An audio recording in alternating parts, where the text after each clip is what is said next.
Si Nanay Linda, ang biyenan ko, ay nag-aya sa buong angkan para sa isang malaking handaan. Mula sa asawa kong si Marco, sa hipag kong si Sofia, hanggang sa mga tito, tita, lolo at lola sa magkabilang panig lahat ay naroon, maliban sa akin lang. Walang imbitasyon, walang text man lang o tawag. Pero sa huli ng gabi, tumawag sila ng diretsyo sa akin, malamig na nag-utos, bayaran mo na yung 120,000. Ikaw ang panganay na manugang, hindi ka ba marunong umintindi? Tumahimik ako. At pagkatapos, ginawa ko lang ang isang bagay. Isang bagay na nagpatigil sa lahat ng naroon sa restaurant. Isang bagay na unang beses na hindi makatingin ng diretsyo ang asawa ko sa akin. Isang bagay na nagpatigil sa biyenan kong si Nanay Linda, na sanay magmalaki sa dapat may respeto sa bahay na to, at hindi na makapagsalita kahit isa. Ano ba talaga ang ginawa ko? At ano ang nasa likod ng sandaling iyon na nagpakita ng tunay na mukha ng buong pamilya ng asawa ko? Samahan niyo akong pakinggan.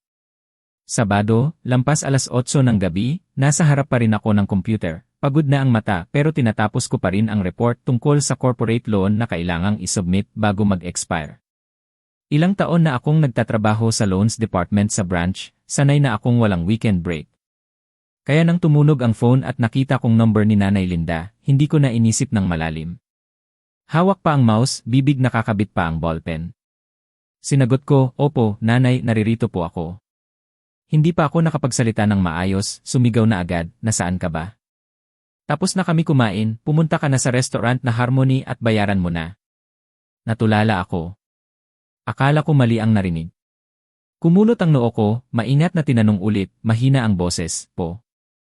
Ano po sinabi ninyo, Nay? May handaan ba sa Harmony? Bakit walang nagsabi sa akin?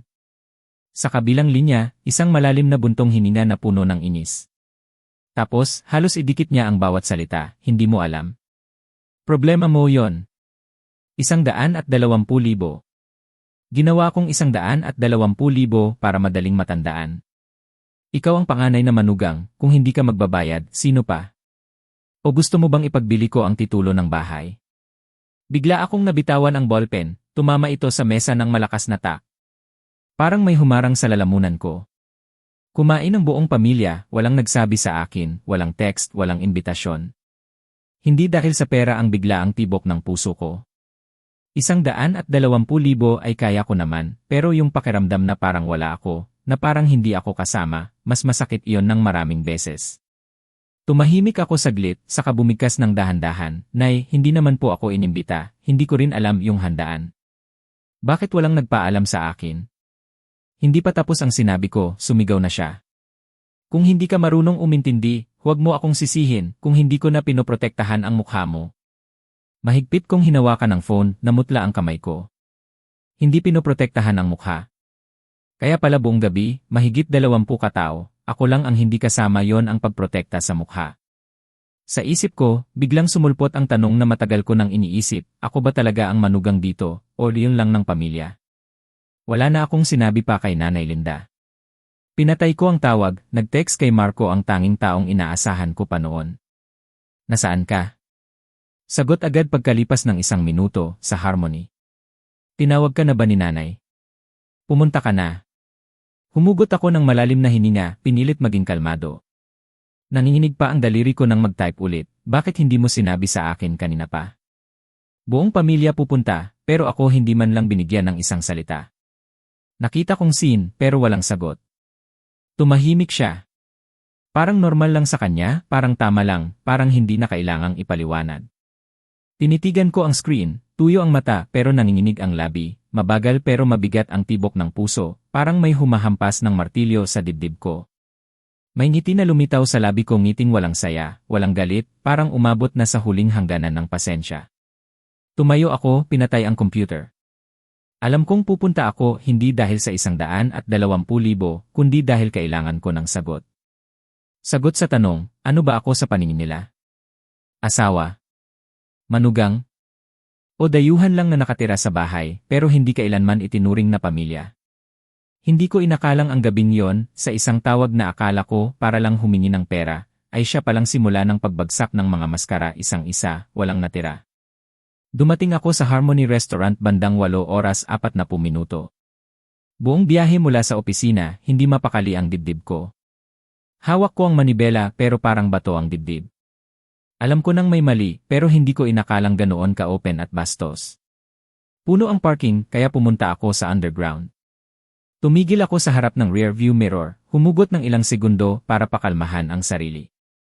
Ayaw kong pumasok doon na parang asawang hinahamak o manugang na itinakwil. Hindi ko alam kung anong anyo ang dadalhin ko, pero sigurado ako, hindi ako pumunta para magbayad. Pumunta ako sa third floor, sa A-room sa dulo ng hallway para sa malalaking grupo. Pagbukas ng frosted glass door, sinalubong ako ng ingay na parang sampal. Dalawang mahabang mesa, halos 20 katao, malambot na ilaw na dilaw, puno ang pagkain, alak na sumasalamin, tunog ng taginting ng baso, tawa at kwentuhan. Lahat masaya, pero kakaiba, walang sinumang tumingin sa akin. Tumayo ako saglit. Naroon silang lahat, Tito Segundo, Tita Teresa sa side ng daddy niya, mga pinsan na binibigyan ko ng regalo tuwing Pasko. Si Marco, kasama ang tito niyang lasing na, mukhang namumula. Si Sofia, hipag ko, naka-off-shoulder red dress, tumatawa ng malakas. Tapos nagtagpo ang tingin namin ni Sofia. Natigilan siya saglit, tiningnan ako mula ulo hanggang paa. Walang salita, walang tango, walang ngiti, tumingin lang, saka bumalik sa pagkain ng steak niya. Hindi pa lumipas ang 3 segundo, narinig ko ng malinaw ang boses ni Nanay Linda, hindi pinababa, ay dumating na pala. Puntahan mo na ang cashier, bayaran mo na. Matagal na kaming naghihintay. Malamig na salita, walang anak, walang pagbati. Parang utos sa katulong na natagalan. Hindi ako sumagot, hindi lumapit sa mesa. Lumiko ako, dumiretso sa counter kung saan nakaabang na ang isang female staff na may hawak na bill, mukhang nahiya siya. Ma'am, ikaw po ba ang magbabayad para sa grupo ni Nria Linda Reyes? Tumango ako ng mahina, sa katanong ng maingat, sino po ang pangalan sa bill? Tiningnan niya, si Nria Linda Reyes po, ang nag-book. Umiti ako ngiting mahina, hindi mapanuya, hindi masaya. Kailangan ko lang ng confirmation para sa sasabihin ko. Lumiko ako, naglakad ng dahan-dahan patungo sa mesa. Nagsimulang magtahimik ang usapan. May nag-angat ng tingin, may nagkunwaring tumitingin sa phone. Si Marco, lihim na tumitingin sa akin, umiiwas. Tumingin ako kay Nanay Linda, pantay ang boses, pasensya na po, Nay, pero wala po ako sa handaan na yon at hindi po ako inimbita. Sa tingin ko, wala po akong obligasyon na magbayad nito. Binagsak niya ang baso sa mesa ng malakas, namula ang mukha, hindi ko alam kung sa alak o sa galit. Anong sinasabi mo? Gusto mong ipahiya ako sa harap ng buong pamilya? Anong klaseng pananalita yan? Hindi ko binago ang tono, hindi po ako gustong magpahiya kahit kanino. Pero sa tingin ko, kung sino ang nag-book, siya dapat ang magbayad dahil alam niya kung kanino siya kakain. Biglang tumayo si Sofia, maasim ang boses, ika na, ate. Tinawag ka ni nanay para magbayad, di bayaran mo na. Ano ba problema mo? Sa bangko ka nagtatrabaho, kung hindi ka, sino pa? Tumingin ako ng diretsyo kay Sofia, Sofia, hindi naman ako madamot sa pera. Pero kung hindi ako nakaupo sa mesa, bakit ako magbabayad para sa pagkain ng buong angkan? Gets mo naman, di ba? Namula si Sofia, pero bago siya makapagsalita, tumingin ako kay Marco, ang taong inaasahan kong magtatanggol kahit paano. At ikaw, asawa ko. Alam mong may handaan ang buong pamilya, pero hindi mo man lang ako sinabihan. Nang tumawag si nanay, sinabi mo lang pumunta ka na. Tumahimik ka, ibig sabihin, okay lang sa'yo ang ganitong trato. Kumagat siya sa labi, hawak pa ang baso pero hindi ininom, mahinang boses, dapat nga tatawagan kita, pero sabi ni nanay hindi na kailangan. Saka end of month, baka busy ka sa overtime, ayaw kitang maistorbo. Tiningnan ko siya ng matagal na matagal. Saka binigkas ng dahan-dahan, kung ganoon, mula ngayon, ganon na rin ang ituturing ko na wala na akong lugar sa bahay na to. Natahimik ang buong mesa. Walang nagsalita, walang tumingin sa akin. Humugot ako ng malalim na hininga, tumalikod at lumakad palabas. Walang humarang, walang tumawag ng anak o mahal, puro katahimikan, mabigat at malungkot. Lumabas ako ng restaurant ng walang ingay. Pero alam ko, ang katahimikang yon ang simula ng isang malaking unos. Naglibot ako sa daan ng 1 oras, at pag-uwi, halos 10:00 na ng gabi. Nakabukas pa ang ilaw sa bahay, naririnig ko agad si Nanay Linda pagpasok ko sa veranda, pumasok ka rito ngayon din. Tumingala ako. Maliwanag ang sala, nakaupo silang lahat from sofa hanggang extra chairs tumingin sa akin ng sabay-sabay. Tito, tita, tiyo mga mukha na nakikita ko sa mga handaan at lamay, ngayon parang hukom na naghihintay ng hatol. Humugot ako ng hininga, pumasok. Nakatayo ako sa harap nila. Walang nag-alok ng upuan at hindi rin ako umupo. Si Nanay Linda, nakapatong ang kamay sa armrest, nakatingin ng masama, saka sumabog, ang lakas mo talaga. Pinahiya mo kami sa publiko. Anong klaseng manugang ka, kuripot? Pagdating sa pera, sumisigaw ka agad. Tumahimik ako, mahigpit ang kamao sa tagiliran, hindi sumagot, hindi umiiwas. Panganay na manugang. Hindi naman ako tinawag noon sa kahit anong hapag. Sa bahay na to, lagi akong siya, si ate, o yung nagtatrabaho sa bangko. Ngayon biglang panganay na manugang para lang sisihin ako sa isang hapunan na hindi man lang ako inimbita. Si Sofia, naka-cross legs, nag-scroll sa phone, tumingin din, ilang taon ka nang nakatira rito pero parang hindi ka naman talaga kasama. Siguro talagang pabigat ka sa pamilya namin, di ba? Tumingin ako kay Sofia, mukha siyang nasaktan pero para lang siyang naghahanap ng sisihin. Si Nanay Linda ulit, mas matindi, buong pamilya masaya, nagkukwentuhan, tapos bigla kang pumasok na parang may galit. Mukha kang killer. Kung ganyan ka, iisipin ng iba na hindi namin napalaki ng maayos ang manugang. Hindi ako sumagot, hindi nakialam. Naghihintay ako sa lalaking inaasahan kong tatayo sa panig ko. At si Marco, nakaupo sa sulok, hawak ang baso ng tubig, nagsalita rin ng dahan-dahan pero malamig, this time, sobra ka na. Hindi mo man lang matiis ang simpleng family dinner. Bakit kailangan mong gawing issue? Tumingin ako sa kanya ng matagal, walang galit, walang awa, lamig lang. Sobra ba? Tanong lang, inimbita mo ba ako sa handaan ngayon? May nag-imbita ba sa akin? Walang sagot. Mula umaga hanggang gabi, walang text, walang tawag. Hindi ko alam ang handaan, pero hinihingan ako ng 120,000. Sa tingin mo ba patas iyon? Tumahimik siya. Tumingin ako sa lahat. Kung itinuring niyo akong tagalabas, pasensya na. Pero wala rin akong obligasyon na magbayad ng 120,000 para lang makabili ng upuan sa hapag na hindi naman ako kasama. Katahimikan. Naririnig mo na lang ang pagtulo ng karayom. Namula si Nanay Linda sa galit. Si tita sa gilid, kumunot ang noo pero hindi nagsalita. Walang sumagot. Nagulat sila, hindi nila inakalang sasabihin ko yon. Sa loob ko noon, wala nang galit, wala nang sama, puro walang laman, nakakatakot na walang laman. Para akong nasa korte, lahat ng saksi nasa panig ng complainant. At ang asawa ko ang tanging makakapagligtas sa akin, pinili ang katahimikan. At ang katahimikang yon ang pinakmalinaw na. Kinabukasan, maaga akong nagising. Kahit 1 oras lang ang tulog, paulit-ulit sa utak ko ang mga akusasyon kagabi. Ayaw ko nang mag-isip. Gusto ko nang bumalik sa normal kahit sa almusal lang. Nagluto pa rin ako tulad ng dati.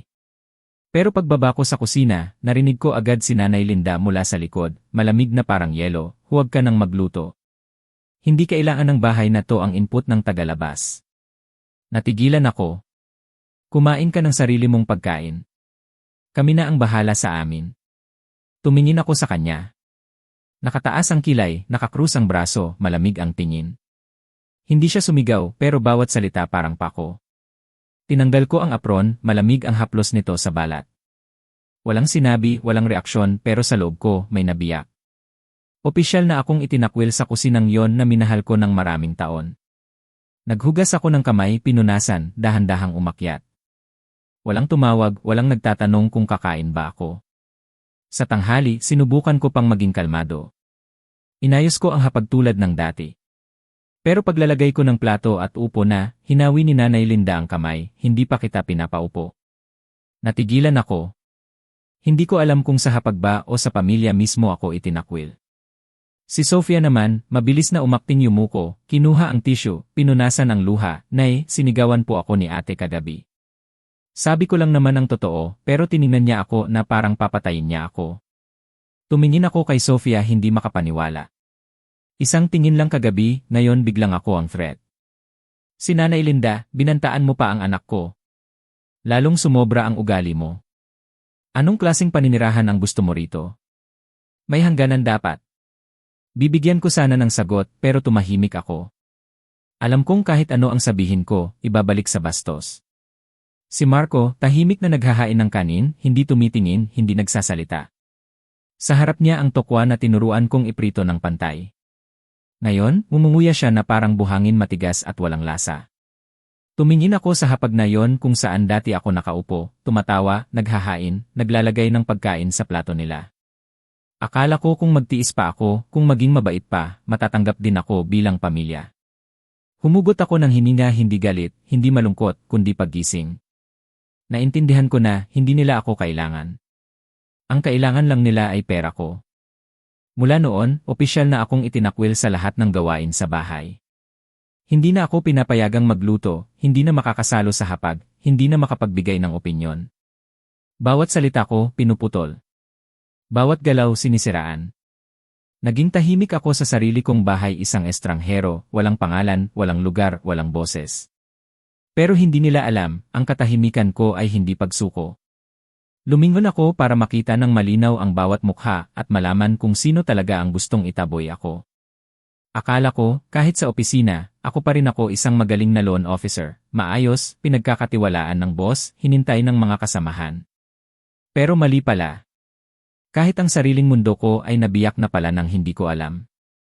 Noong tanghali, habang inaayos ko ang files sa consultation room, lumapit si Ate Lanhla mula sa personal loans, dala ang kape, umupo sa tabi ko. Mukhang usyoso pero maingat. Ate, pwede bang tanungin? Huwag kang magagalit ha. May narinig kasi akong chismis tungkol sa bahay nyo, may problema raw. Nagulat ako. Bago ko pa matanong, nagpatuloy siya, binaba ang boses, sa ibang branch daw, nagkalat na. Sabi, sa family dinner, hindi ka raw nagbayad, pinahirapan mo pa ang pamilya ng asawa mo. May nagsabi pang ang kailangang mag-donate ang biyenan mo para makabayad. Totoo ba? Nakakakilabot naman. Natigilan ako. Tumingin ng diretsyo sa mata niya, pinilit maging kalmado. Hindi ko kailanman ikinuwento ang problema sa bahay sa opisina. Laging malinaw ang boundary ko sa work at family. Pero ngayon, naging chismis ako hanggang ibang branch. Saan mo narinig? Tanong ko ng dahan-dahan. Ngumiti siya ng mahina sa mga ate sa baba. Sabi raw, close friend mo daw ang nagkwento si Sofia, hipag mo. Parang movie daw, tumayo ka raw sa gitna ng restaurant, sinigawan ang buong pamilya, hindi nagbayad, umalis. Wala na akong sinabi, tumango lang ng mahina. Parang nawawala ang kulay ng kape sa kamay niya, malamig at maulap, tulad ng kwento nila tungkol sa akin. Sa huli ng araw na yon, habang inaayos ko ang papeles, dumating si Tita Loan, isang regular client na pinayuhan ko noon sa mortgage. Nag-renew siya ng loan. Pagkatapos ng transaksyon, tumayo siya, kinuha ang bag, saka ngumiti, ingat ka sa pera ng kliyente ha. Sabi kasi, magaling ka mag-ipon, pero sa bahay ng asawa mo, hindi man lang makakuha ng share sa hapunan. Tumingin ako, gumalaw ang labi pero walang lumabas. Ngumiti siya na parang biro, pero sa mata ko, may halong duda. Ngumiti ako ng pilit, hindi ko itinanggi, hindi ko ipinaliwanag. Alam ko, hindi nila kailangan ng katotohanan. Gusto lang nila ng kwentong pampatawa. Sa gabi na yon, binuksan ko ang profile ni Sofia sa social media. Private, pero ang friends list public at may overlap sa mga taga-branch sa Kapit District. Naintindihan ko, ikinuwento niya sa friends niya ang nangyari sa restaurant, at isa sa kanila ay may kakilala sa bangko. Kaya nagkalat, nadagdagan pa, naging chismis na. Pero ang mas nakakagulat pa ay galing kay Nanay Linda. Sa isang tawag kay Tita E, dating officer sa barangay, sinabi niya sa akin, habang nag-aantay ng photocopy, narinig ko kay nanay mo, hindi ako makapaniwala. Sabi niya, may manugang daw siyang taga-bangko pero kuripot, kahit family gathering hindi sumasali. Sabi pa niya, hindi niya alam kung paano pa mapagkakatiwalaan ang pera ng kliyente niyan. Nakakahiya talaga para sa'yo. Hindi na ako nagulat pero hindi ko inakalang sasabihin nila yon sa labas. Hindi dahil sa pride ko, kundi akala ko kung tatahimik ako ng matagal, mag-ingat sila para sa isa't isa. Pero mali ako. Hapon na yon, umulan ng mahina. Kakapasa ko lang ng loan file kay Tita Yani, may-ari ng furniture shop sa may highway. Akala ko okay tulad ng dati. Pero binuksan niya ulit ang folder, tumingin sa akin ng malamig, pasensya na, ate. Hindi pa ako magsisign ngayon. Hindi pa ako sigurado sa processor. Hindi na ako nagtanong. Si Tita Anye dating kausap, dating naniniwala, dating nagsasabing sa'yo lang ako magpapatransak biglang nagbago. Maliban kung may nakatanim na sa isip niya. Tumango ako, lumabas. Pag-uwi ko, tahimik ang bahay. Naririnig ko lang ang ingay ng lumang teleserye sa RIE, si Nanay Linda nakaupo, nakatitig sa screen. Si Sofia, nag-scroll sa phone, paa nakataas sa stool. Diretso akong pumasok. Nay. Tumingin siya, mata pa rin nakadikit sa drama. Boses ko pantay pero hindi malamig, kung sa loob lang ng bahay nangyari ito, kaya ko pang tiisin. Pero dahil nailabas nyo na sa labas, hindi ko na rin kailangang mag-ingat para sa kahit kanino. Tahimik. Tumigil si Sofia sa pag-scroll. Kumulot si Nanay Linda, anong sinasabi mo? Sinong naglabas? Huwag kang mag-akusa. Hindi ako sumigaw. Binigyang diin ko ang bawat salita, hindi ko sinasabing ikaw, Nay. Pero may mga bagay na hindi kailangan ng recording para malaman kung saan nanggaling. Tumingin ako sa kanya, kumurap siya, hindi pa nakakapag-react nang sumabat si Sofia, inaakusahan mo ba si Nanay? Wala kang modo talaga. Butit hindi ka pa rin naitaboy dito, sobrang tiis na ng pamilya natin sa'yo. Tumingin ako kay Sofia, ngiti pero malamig, ikinuwento mo ba sa labas ang nangyari sa restaurant? Natumayo ako sa gitna, hiniling na magbayad kayo lahat. Natigilan siya, bumuka ang bibig pero walang lumabas. Nakita ko ang mabilis na kurap naghahanap ng dahilan. Hinila ko ang upuan, umupo sa harap nila. Inilagay ko sa mesa ang isang yellow envelope, selyado. Tumingin si Nanay Linda dito, saka sa akin, puno ng duda. Sinabi ko ng dahan-dahan, malinaw, ito po ay draft ng internal report na ipapasa sa ET kung kinakailangan. Nakalista rito ang petsa kung kailan nagsimulang magkalat ang chismis, mga pangalan, social media accounts na nag-share, at kahit mga chat sa pagitan ng isang staff natin at isang gen. Sigyan siguro hindi estranghero kay Sofia. Siyempre, hindi pa na ipapasa ang report na to, pero kung magpapatuloy pa ang mga kwentong iyon palabas ng bahay na to, wala akong choice kundi sundin ang tamang proseso ayon sa batas. Hindi ko na ipinaliwanag pa, hindi nagbanta, hindi nagmakaawa. Isang paalala lang pero sapat para patahimikin ang buong kwarto. Si Nanay Linda, nakaupo ng tuwid, tinitingnan ang envelope na parang bomba. Namutla siya, walang salita, walang baligtad tulad ng dati. Si Sofia, nakanganga, namutla, umatras ng slight, ate, kakayanin mo ba talaga? Tumingin ako ng diretsyo, wala nang ngiti, hindi ko gusto, pero gagawin ko hindi dahil galit ako, kundi dahil hindi ko hahayaang tapakan ang trabaho at reputasyon ko dahil sa ilang kwentong hindi totoo tungkol sa isang hapunan. Sa oras na yon, bumukas ang pinto. Si Marco, diretsyo mula sa opisina, hawak pa ang bag, natigilan siya sa hagdan, tiningnan kami tatlo. Nakita niya ako ang asawang nagluto para sa kanya ng 4 na taon, nagtiis sa lahat ng tampuhan, ngayon nakaupo ng tuwid, malamig sa harap ng nanay at kapatid niya. Nakita ko sa mata niya ang gulat, hindi takot, kundi pagka-realize na ang taong akala niyang madaling kontrolin ay ang pinaka nakakakilala sa kanya. Bihira akong gumamit ng kapangyarihan. Karaniwan, tatahimik ako, bibigyan ng paraan, pipili ng kapayapaan. Naniniwala ako na walang gustong magdala sa dulo ng bangayan. Pero ngayon, nang marating ang reputasyon ko hanggang sa trabaho, nang maging chismis ako sa buong network ng bangko, hindi na to family matter. At alam ko, kung wala akong gagawin, wala nang matitira. Sa gabi na yon, pagtulog na nila, nakaupo ako sa laptop. Sumulat ako ng maikling sulat, hindi dramatic, walang kwento, simple lang na request para i-verify ang pagkalat ng maling impormasyon na nakakaapekto sa personal honor at sa reputasyon ng bangko. Kasama ang screenshots ng chat ni Sofia sa friends niya kung saan ikinuwento niya ng detalyado na sumigaw ako sa restaurant, pinilit si Nanay Linda na mag-donate para makabayad. Bagamat hindi direktang pangalan ang binanggit, kapag pinagsama, halata kung sino. Hindi ko to isinubmit online. Pinrint ko, ipinasa sa branch head para ma-certify. Lahat tama sa proseso, walang mali. Tinawagan ko rin ang customer service ng Harmony Restaurant. Mahinahon, ako po yung involved sa group event noong ika-21. Pwede po bang i-confirm kung sino ang nag-book at sino ang hiniling na magbayad?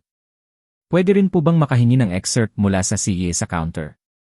Medyo nagulat ang manager pero professional. Sige po, i-check namin at i-send sa email nyo. Hindi ako gustong magmalaki o magdemanda. Kailangan ko lang ng katibayan para maibalik ang bawat isa sa tamang lugar. Kinabukasan, dumating ang email mula sa restaurant, malinaw na si Elrea Linda Reyes ang nag-book, at ang hiniling na magbayad ay ang panganay na manugang walang pangalan, at walang request na ilagay sa bill ang pangalan ko. Pinrint ko, inilagay sa envelope, hindi inilagay sa mesa o ibinigay ng diretsyo. Idinikit ko sa pinto ng ref, alam kong unang makikita yon ni Nanay Linda tuwing umaga. Walang salita, walang note. Akala ko tapos na. Akala ko sapat na yon para maintindihan nilang hindi ako madaling apihin. Pero mali ako, may nadiskubre pa akong mas nakakatakot kaysa tsismis. Isang gabi, habang nag-aayos ako ng lumang bodega sa likod kung saan nakatago ang mga lumang papeles at naghahanap ng record ng utility bills, nahulog ang isang stack. Pagpulot ko, may nakatiklop na A4 na papel na naiipit sa pagitan ng dalawang lumang kalendaryo. Binuksan ko. Printed chat mula sa personal email ni Nanay Linda at isang ate niya. Hindi mahaba ang usapan, pero sapat para maintindihan ko ang katotohanan sa maraming taon, okay lang na siya ang manugang dito. May benefit naman nagtatrabaho sa bangko, malakas ang connection, kapag kailangan ng pautang, pwede humingi. Pero pagdating sa pagmamahal, hayaan mo na yon. Basta kinasal na, tapos na. Tumayo akong natigilan, hindi masakit ang puso, malamig. Parang yelo mula sa gulugod pababa sa paa. Kaya pala hindi nila ako minahal kahit kailan. Hindi ako pagpipilian. Ako lang ang convenient option, isang educated wife, marunong magtrabaho, taga-bangko, qualified bilang panganay na manugang nang hindi kailangang mahalin ng totoo. Itinupi ko ulit, inilagay sa bulsa. Walang nakakaalam na nabasa ko. Hindi ko sinabi, hindi ko kinwestiyon, hindi ako nagkagulo. Dahil sa puntong yon, naintindihan ko, hindi ko kailangan ng sorry o huli na paghihinay-hinay. Kailangan ko ng desisyon na tapusin ng tuluyan.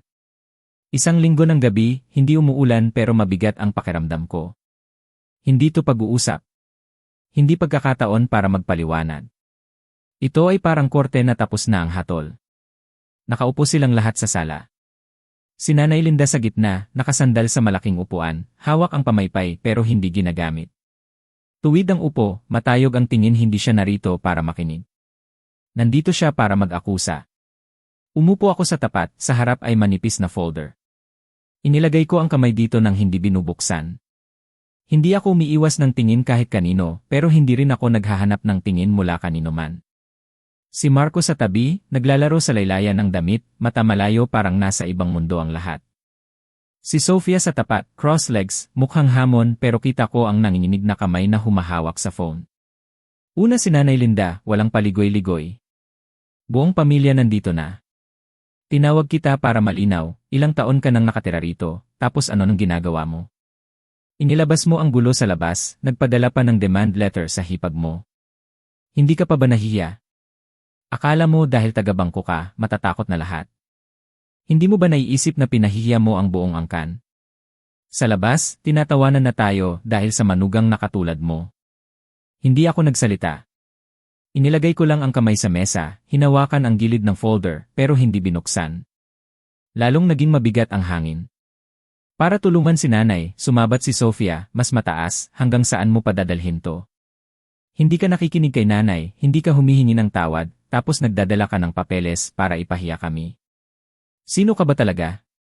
Tumingin ako kay Sofia saglit pero hindi sumagot. Bigla, binagsak ni Nanay Linda ang kamay sa mesa, hindi ko na kailangang malaman kung tama ka o mali. Ang importante na ilabas mo na ikaw ang may sala. Ikaw ang manugang, asawa, ate, pero hinayaan mong magkagulo ang bahay. Dapat ikaw ang humingi ng tawad ngayon, sa harap ko, sa harap ng asawa mo, at sa harap ni Sofia. Tumingala ako, tinitigan siya sa mata. Isang segundo ng katahimikan. Saka ko binuksan ang folder. Narinig ang pagkakasulit ng papel sa tahimik na kwarto. Mga photocopy ng financial statements mula sa account ko. Bawat linya petsa, amount, description, signature. Tumayo ako, hawak pa rin ang folder, boses hindi mataas pero mabigat. Kailangan ko pa bang humingi ng tawad kung ako mismo ang nagbayad ng buong kasal natin? Kailangan ko pa bang yumuko kung ako ang nagbayad ng tuition ni Marco para sa second degree? At yung 120,000 na kapital para sa negosyo ni Sofia, sino ang nagpadala noon? Kailangan ko bang basahin ulit ang transaction code? Tumingin ako kay Sofia, binabaligtad ang bawat page. Kailangan ko pa bang ipaalala yung unang buwan ng business mo na walang kita? Nag-text ka sa akin, humingi ng 1,000,000. Sinabi ko sige, isa pa ulit. Kailangan ko bang basahin ulit ang buong chat? Tahimik ang kwarto. Si Nanay Linda hindi gumagalaw, labi nanginginig. Si Sofia parang estatwa tuwid na upo, mata dilat. Si Marco na hindi nagsalita mula kanina yumuko lang, hindi tumitingin. Namumula ang mata niya pero hindi dahil sa akin kundi dahil sa katotohanan na nailabas at sa kahinaan niya mismo na nailantad. Tiningnan ko silang lahat, saka umupo ulit, isinara ang folder ng mahina. Pero ang tunay na tanong, hindi ko pa sinasabi iniwan ko iyon para sa huli. Pagkatapos ng mga papeles na iyon, lalong naging mabigat ang hangin. Walang nagsalita pa. Ang mga sigaw kanina parang nilunok na pabalik. Pero alam ko, hindi iyon pagsisisi. Galit iyon sa akin sa taong laging yumuyuko, ngayon nakatayo at nagsasabi ng totoo. Humugot ako ng hininga, maingat na inilagay ang folder sa bag ko parang isinara ko na ang isang yugto ng buhay ko. Tumayo ako ng tuwid, hindi yumuko, hindi naghintay ng tanong. Sinabi ko ng kalmado hanggang malamig, kung sa tingin nyo hindi ako karapat-dapat na manugang, hindi karapat-dapat na asawa o ate sige po. Mula ngayon, hindi na ako bahagi ng pamilyang to. Parang nabiyak ang hangin. Pagkatapos ng sinabi ko, sumigaw agad si Nanay Linda, ano nang sinabi mo? Namula siya, nanginginig sa galit. Lalaban ka ba talaga? Sa harap ko, sa harap ng pamilya, sa harap ng asawa mo. Tumahimik ako, tinitingnan lang siya. Walang utang na loob. Hindi ka nakarapat-dapat dito. Tapos, binato niya ang baso ng tubig patungo sa akin. Na-dodge ko dumaan sa balikat ko, tumama sa upuan, nabasag, tumapon ang tubig sa sahig. Walang gumalaw. Si Sofia, umiyak, itinuro ako, ate, pinagkakasakit mo na si nanay. Itigil mo na yang bibig mo. Tumingin ako sa kanya pero wala nang sama sa mata ko, puro lamig na. Hindi ako nagsalita. Naghihintay ako ng isang salita mula sa dating asawa ko para matapos lahat. Pero nanatili siyang nakaupo, ulo nakayuko, kamay nakakuyom sa laylayan, kita ang ugat. Hindi tumingin, hindi nagsalita. Tumango ako ng mahina parang naintindihan ko na lahat. Kinuha ko ang bag, lumakad palabas ng upuan, tumigil. Tumalikod ako sa kanila, sinabi ng malinaw at mahina, hindi ako umaalis sa pamilya nyo. Binabalik ko lang ang posisyon na binigay nyo sa akin mula umpisa tagalabas. Lumabas ako, hindi lumingon. Narinig ko si Nanay Linda na bumagsak sa upuan, si Sofia na humagulgol. Walang tumawag, walang humabol, pumikit lang ang pinto ng mahina, at ang puso ko, walang tanikala na sa bahay na yon. Umalis ako ng totoo kinabukasan pa lang, nagpadala ako ng mga gamit. Mga bagay na binili ko mismo mula nang maging manugang. Hindi ko kinuha ang hindi sa pangalan ko. Hindi nila ako pinigilan, wala nang makatingin sa akin ng diretsyo. Nag-lease ako ng maliit na apartment, hindi malaki, pero tahimik, malinis, maayos. At sa unang linggo pa lang, sinimulan ko ang pinakamahalaga. Inilista ulit lahat ng perang inambag ko sa pamilya. Hindi para singilin kundi para ihanda ang legal separation ng assets ayon sa batas.